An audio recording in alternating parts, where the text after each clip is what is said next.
Ce rideau s'est levé des milliers de fois pour Sarah Bernard, la plus célèbre actrice française de tous les temps. Le jour de ses funérailles, funérailles nationales, les premières qu'on ait accordées à une femme, le jour de ses funérailles en apporte le témoignage éclatant. Celle que Victor Hugo appela la voix d'or, celle pour qui Cocteau créa l'expression monstre sacré, la divine, l'impératrice du théâtre, ou comme disait Sacha Guitry, Notre-Dame du théâtre. De son vivant, elle était encore plus connue pourtant. Mais commençons par le début. Elle a 14 ans quand elle se présente au concours du conservatoire. Non, je vais avoir 15 ans. Sarah Bernard a toujours eu beaucoup de caractère. Et je ferai toute ma vie ce que je veux faire, quand même. Sa vie est dans cette devise, quand même, qu'elle a choisie à 9 ans après avoir franchi un fossé que l'on croyait impossible. Née sous Louis-Philippe, comment être indépendante à l'époque, surtout quand on veut jouer au théâtre. Oui, on peut peindre seul. Pour jouer au théâtre, il faut les autres. Les autres, ce sont des génies comme Victor Hugo. On ne se rend plus compte ce qu'était Victor Hugo. Voir ses funérailles, nationales aussi. Après la première représentation triomphale de Ruy Blas, Victor Hugo fend la foule du théâtre et se met à genoux devant tout le monde et dit à Sarah Bernard en lui embrassant les mains « Merci, merci ». Victor Hugo lui écrira aussi ce bel hommage. Et Victor Hugo lui écrit qu'elle l'a fait pleurer. Oui, vous avez bien entendu, à la première d'Hernani. Edmond Rostand écrit l'Aiglon pour elle, alors que Sarah Bernard a presque 60 ans et jouera à la perfection le rôle d'un jeune homme de 18 ans. Nous la voyons le jour de son anniversaire. Elle a 72 ans dans ce film de Sacha Guitry, Ceux de chez nous, film qui a plus de 100 ans. Et regardez bien Sacha Guitry regardant Sarah Bernard. Il est heureux comme on ne le voit jamais. Il la connaît très bien depuis son enfance. Grâce à son père, il la voyait tous les dimanches le matin chez elle et au théâtre le soir. Il n'est pas intimidé, il n'est pas surpris. Non, il est heureux, naturellement, à cause de l'enchantement irrésistible de la présence de Sarah Bernard. Et c'est si rare sur les photos de le voir si heureux. Mauvais caractère, Sarah Bernard? Ça dépend avec qui. Dans la dernière pièce qu'elle répète, un sujet de roman de Sacha Guitry, elle demande à Sacha Guitry devant 30 personnes « Comment veux-tu que je dise cela ?» J'en étais gêné, pas elle, écrit Sacha Guitry, car plus les acteurs ont du talent, moins ils éprouvent de gêne à demander un conseil à l'auteur. Sarah Bernard a l'air joyeuse. Elle venait pourtant être amputée d'une jambe. Elle était prodigieuse de vie et de gaieté, dit Sacha Guitry. D'ailleurs, elle m'a dit ce jour-là, « Tu devrais me faire un rôle comique. Je te jure que je saurais très bien faire rire. » Et il est reconnu que je suis tragique quand je veux. Et ce jour-là, elle préparait une dernière tournée en Amérique. Grâce à Dieu, cette dernière tournée, elle a pu la faire 5 fois. En 1881, elle voit le pont de Brooklyn. Ses représentations à New York font le double de recettes que fait la Comédie Française à Paris.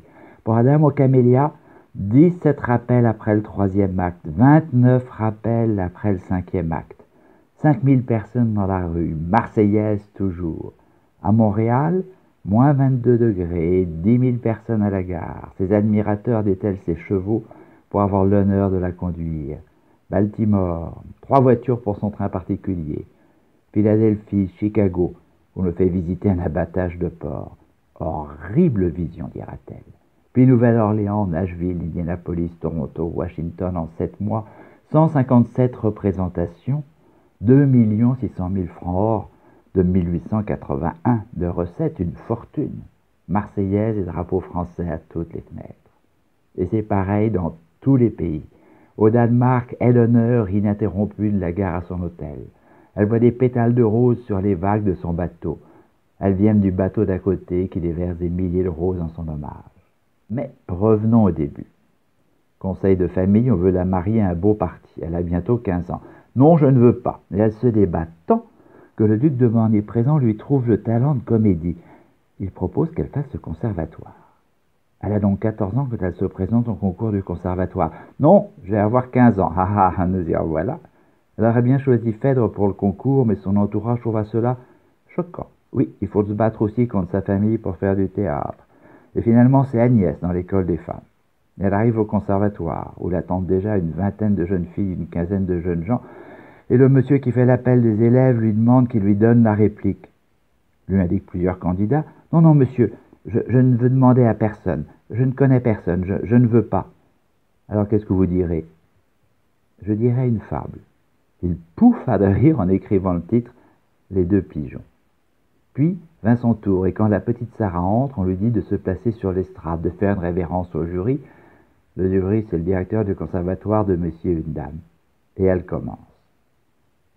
Deux pigeons s'aimaient d'amour tendre. Admise, admise immédiatement dès le quatrième vers.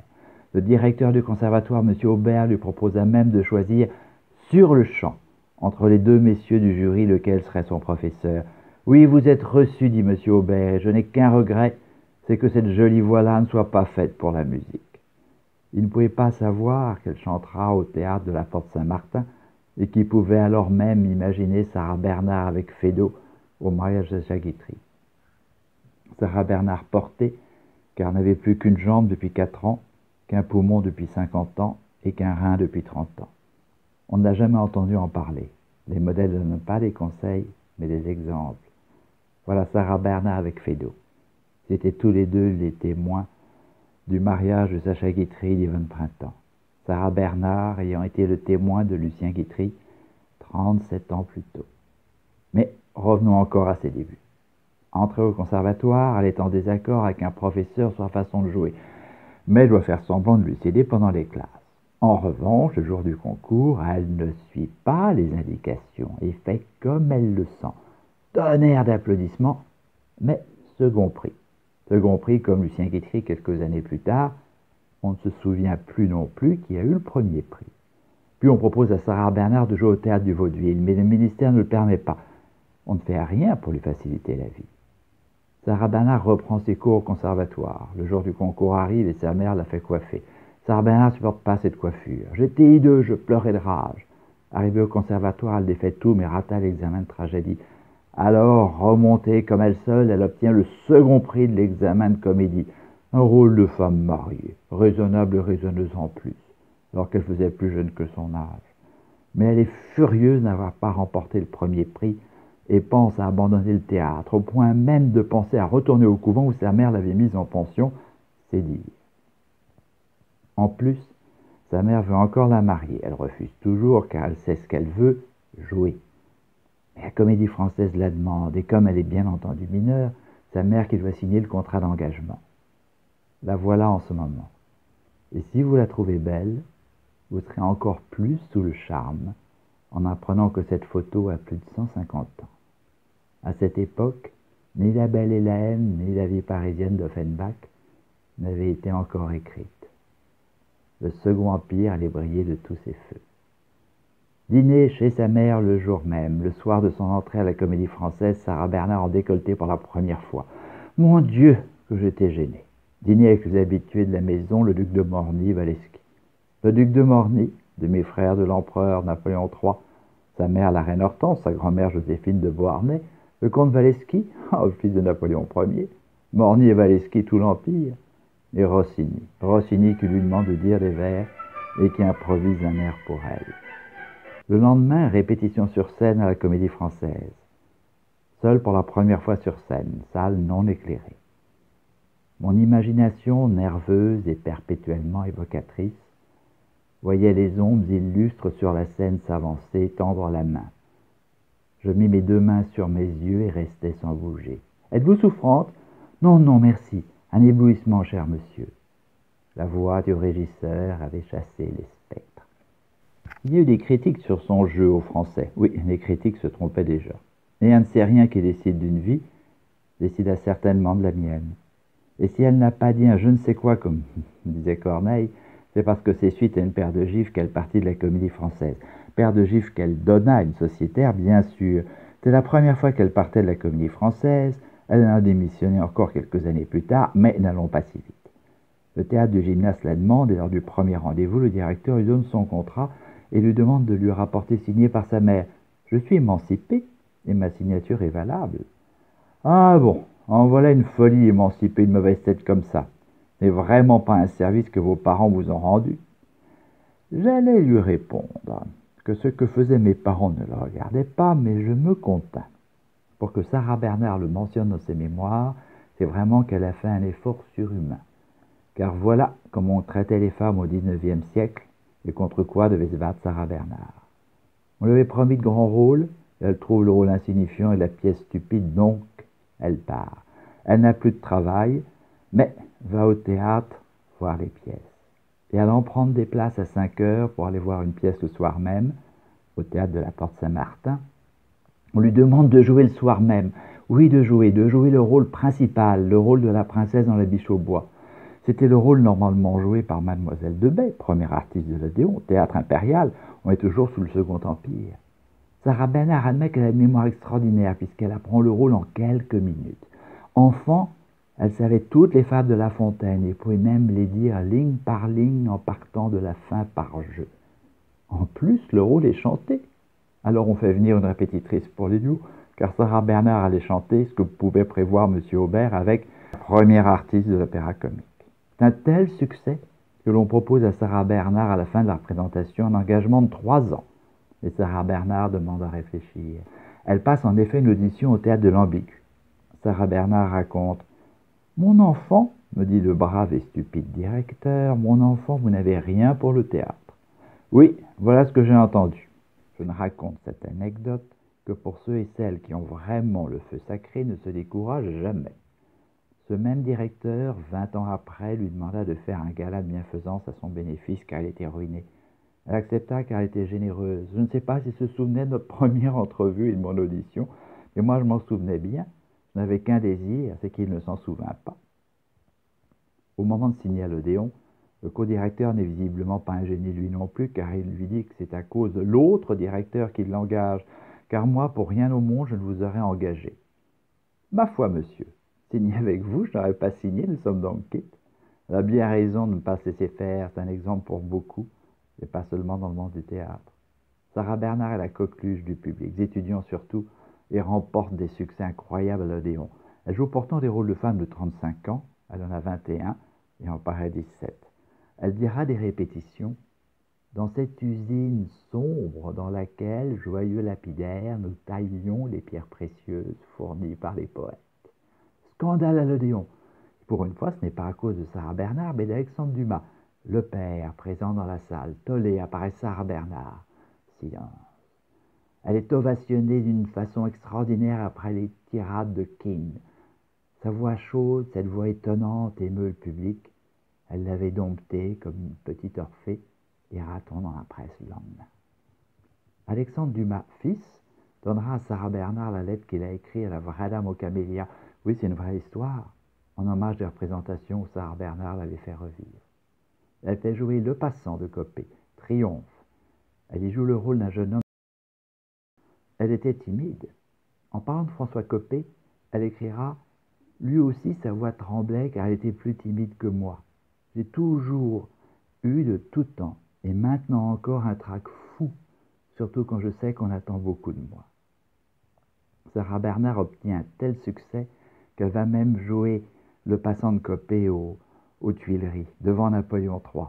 Le petit prince impérial l'aide même à déplacer les fleurs. Mais c'est la guerre de 1870. Catastrophe.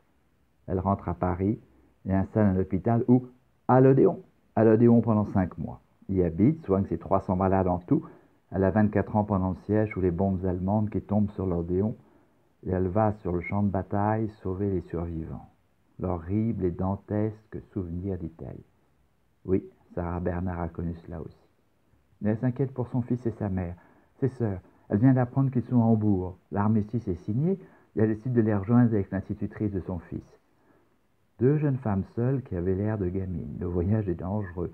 Sarah Bernhardt lui donne un revolver, mais l'institutrice refuse et lui montre une paire de ciseaux. Qu'est-ce que vous voulez faire avec ça? Je me tuerai, répondit-elle tout doucement. Je me tuerai si on nous attaque. Je fus surprise de la divergence de nos caractères. Moi, je prenais un revolver, décidé à tuer pour me défendre. Elle était décidée à se tuer pour se défendre. Femme forte, femme faible, quelles que soient les époques. Mais Épique voyage de 11 jours qui n'a rien à envier à ce que Jules Verne décrivit en 80 jours. Retour à Paris en pleine commune, le nouveau préfet de police l'inquiète, sera bientôt fusillé, et elle part à Saint-Germain-en-Laye. Et ouverture de l'Odéon. Lecture de Ruy Blas, prévue chez Victor Hugo, et non pas au théâtre comme c'était l'usage. Sarah Bernhardt ne veut pas s'y rendre et écrit « Monsieur, la reine a pris froid, et sa camarera Mayor lui interdit de sortir. Vous connaissez mieux que personne l'étiquette de cette cour d'Espagne. Plaignez votre reine, monsieur. » Sarah Bernhardt fait porter la lettre et voici la réponse. « Je suis votre valet, madame. » Signé Victor Hugo. Elle a donc gain de cause. Et le lendemain, lecture au théâtre. Et le soir de la triomphale première représentation, la foule s'écarte donc et se met en haie devant Sarah Bernhardt, car arrive Victor Hugo, qui, genou à terre et tenant ses deux mains sous ses lèvres, dit « Merci, merci ». La comédie française la redemande. Britannicus, hommage de Figaro, entre quel succès et même en Jean Arcide en Phèdre, celle qui emporte le succès de l'Oiseau-Arrêt. Mais on lui refuse les premiers rôles. Pinaillage sur des lumières, vexation pour la faire jouer le 6 août en pleine canicule, mais toujours pas de premier rôle. On la cantonne volontairement dans des rôles secondaires et c'est cela son problème avec la comédie française. Son instinct créateur non comblé, elle sculpte, elle peint. Elle fera des choses ravissantes. N'est-ce pas que c'est beau? Et elle dira « Je n'avais aucune prétention comme peintre, pourtant des peintures pleines de talent. » Adolphe de Rothschild lui passe sa première commande. Voici le buste de Girardin, c'est Victorien Sardou. Mais aussi, et c'est toute sa sensibilité qui s'exprime là, celui d'une pauvre mère bretonne qui attend son fils parti dans la tempête. La sœur préférée de Sarah Bernhardt meurt. Elle habitait chez Sarah Bernhardt. La mère de Sarah Bernhardt préférait la troisième sœur. Et Sarah Bernhardt part en congé en Bretagne. À son retour, toujours des rôles secondaires. Mais si, enfin le premier rôle, paraît-il un remplacement. Phèdre, enfin, je vais jouer Phèdre. Triomphe absolu. Dès son nom annoncé, on refusa 300 spectateurs à la location. On la nomme sociétaire. Gros succès aussi pour ses sculptures au salon de 1876. Un critique l'accuse même d'avoir fait ce groupe par un autre sculpteur tellement il est réussi. Toujours indépendante de caractère, elle monte en ballon. De retour à Paris, le directeur de la Comédie Française la met à l'amende de 1000 francs. Énorme. Il n'y a pas de clause ballon dans le contrat. Et elle démissionne. Le directeur, agacé prodigieusement de son indépendance, de son horreur pour la soumission même fictive, le directeur est néanmoins désavoué par le ministre. Elle reprend donc sa démission. Vous voyez, ce n'est pas de tourpeau. Un théâtre anglais, le Getty, G-A-I-E-T-Y, signe un contrat à la Comédie Française pour venir jouer à Londres. Sarah Bernhardt, non consultée, dit non. Les Anglais annulent le projet si elle ne vient pas. La vedette, c'est elle.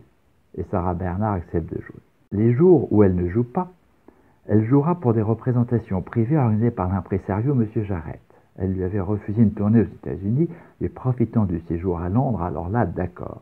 Vive Sarah Bernhardt tout le temps, à la gare, au bateau, à Londres, où elle a reçu une ovation unique dans les annales du théâtre en Angleterre. Ah, ça aussi, c'est Sarah Bernhardt. Elle a toujours voulu avoir des petits lionceaux. Elle sait que l'on peut en trouver à Londres, mais pas d'argent. D'oublier de faire une exposition vente à Piccadilly de 6 sculptures, 10 tableaux. Sans invitation envoyée, Vienne, le prince et la princesse de Galles, Gladstone et tout Londres et plus de 1200 visiteurs. Énorme succès, on lui achète même ses tableaux au double de ce qu'elle en demande. Pas de petits lionceaux disponibles. Mais elle trouve un guépard, un loup blanc, et le vendeur, M. Cross, sous le charme certainement, lui donne même 6 caméléons de petite taille et un grand caméléon, superbe, si précieux qu'elle lui achète une chaîne d'or. Elle avait déjà avec elle à Londres ses 4 chiens, un singe et un perroquet qui furent nerveux quand Sarah Bernhardt ouvrit la cage du guépard dans le jardin de la maison de Londres. Il n'y avait pas que de nerveux, il y avait aussi beaucoup de jaloux de cette parenthèse anglaise, comme on va le voir. Retour à Paris. Cérémonie de rentrée de la Comédie Française. Elle reçoit une lettre anonyme. Écoutez bien, c'est à n'y pas croire. Mon pauvre squelette, tu feras bien de ne pas faire voir ton horrible nez juif à la cérémonie après-demain. Il servira de cible. Rien que cela la décide à y aller.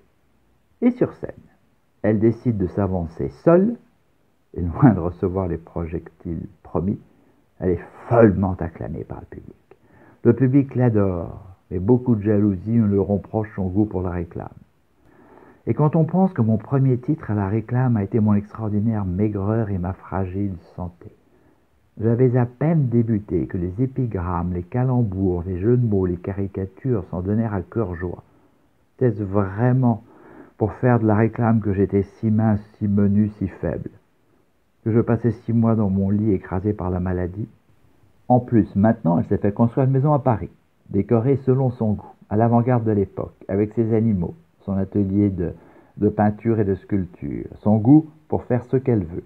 Déjà rue Aubert, une tortue dont elle avait fait recouvrir la carapace d'une protection dorée ornée de topazes bleus, roses et jaunes, n'avait pu être sauvée par Charles Ars et Arthur Meyer qui dînaient chez elle le soir de l'incendie.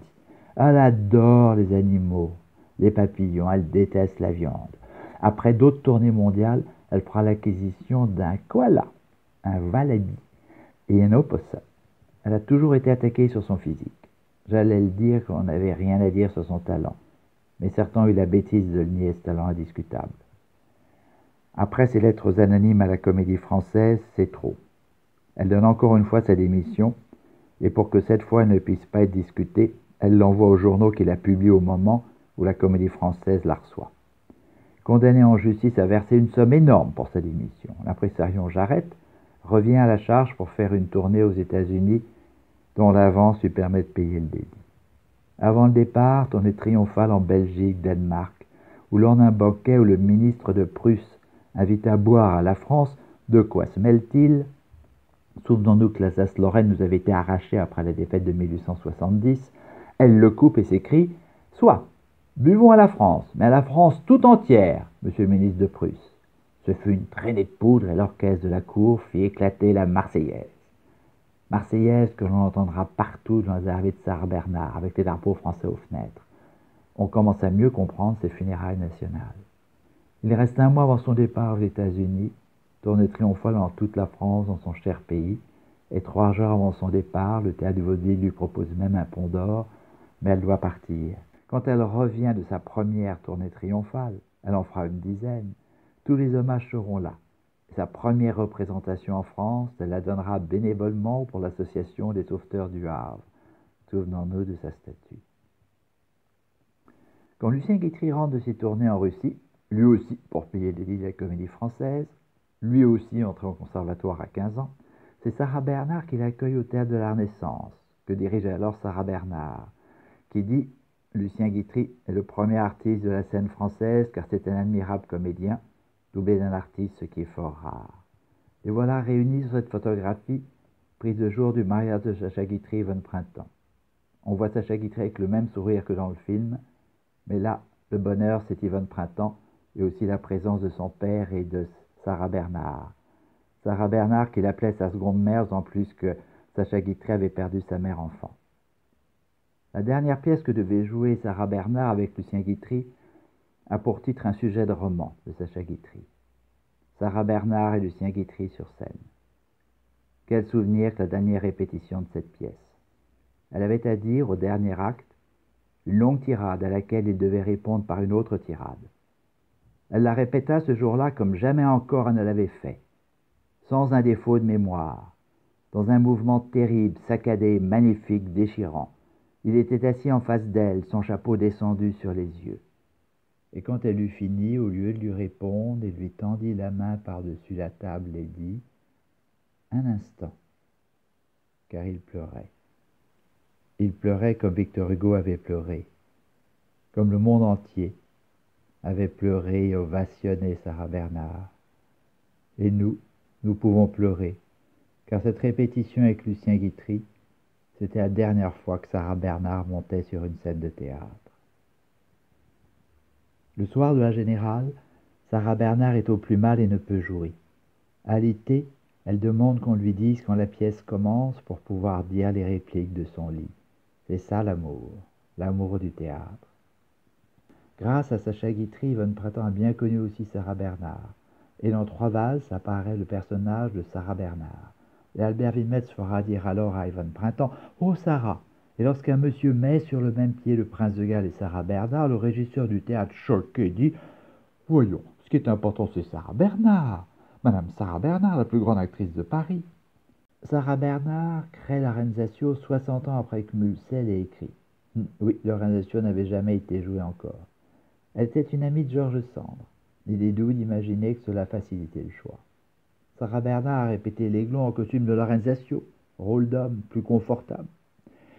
Et lorsqu'elle a un doute sur le mot, j'emploigne la crinière, elle demande à Rostand si c'est une comète. Non, non, des chevaux. Elle fait venir des chevaux, mais ingérables, et elle joua sans chevaux. L'aiglon, où Lucien Guitry joua le rôle de Flambeau. C'est des vers célèbres. Et à l'acte 3, Sarah Bernard avait à dire « Ne frappez pas la table avec colère, vous allez faire tomber le glaive consulaire. » Un soir, elle commença « Ne frappez pas la table avec violence. » Elle avait dit « avec violence » au lieu d'avec colère. La rime n'allait plus. Elle réfléchit quelques secondes. Pascal, qui connaissait le texte par cœur, était suspendu, et Sarah Bernard impériale, vous allez faire tomber le sabre d'ordonnance. Salve d'applaudissements, toujours. Affaire Dreyfus, où elle demande à Zola d'user de sa notoriété pour prendre la défense de Dreyfus. Sarah Bernard, les Guitry et beaucoup d'autres, mais pas tous, ont eu ce courage alors qu'étant des personnages publics, ils pouvaient perdre les spectateurs. On pourrait parler de Sarah Bernard, de la mère, de la actrice de théâtre, des succès tels que durant ses tournées en Amérique, elle voyageait avec un chapiteau de 4800 places qu'on démontait dans chaque ville. Il en manquait pour le public pourtant. Ces films muets qui furent des énormes succès aussi. Ses représentations devant les poilus finissaient en apothéose par le cri de Sarah aux armes, qu'elle faisait suivre immédiatement par la Marseillaise. Sarah Bernard apporte aussi un peu de sa force aux soldats. Liste de toutes les personnalités qu'elle a connues dans sa vie, c'est impossible à dire. Aux États-Unis, elle a même vu Thomas Edison et aussi la veuve d'Abraham Lincoln. Tout ce qui a compté dans l'art, elle l'a vu ou même relancé comme Mucha grâce aux affiches qu'elle lui a commandées. Tous les souverains, les 3 derniers tsars de Russie, même des rois et des reines, dont on a oublié aujourd'hui jusqu'au nom, mais dont le nom, Sarah Bernard, lui, est resté inoubliable. Puisque tout a une fin, terminons par ce que Sarah Bernard a entendu toute sa vie au théâtre, les applaudissements que nous continuons à lui envoyer. Quand le rideau se leva lentement, je crus que j'allais m'évanouir. C'était en effet le rideau de ma vie qui se levait.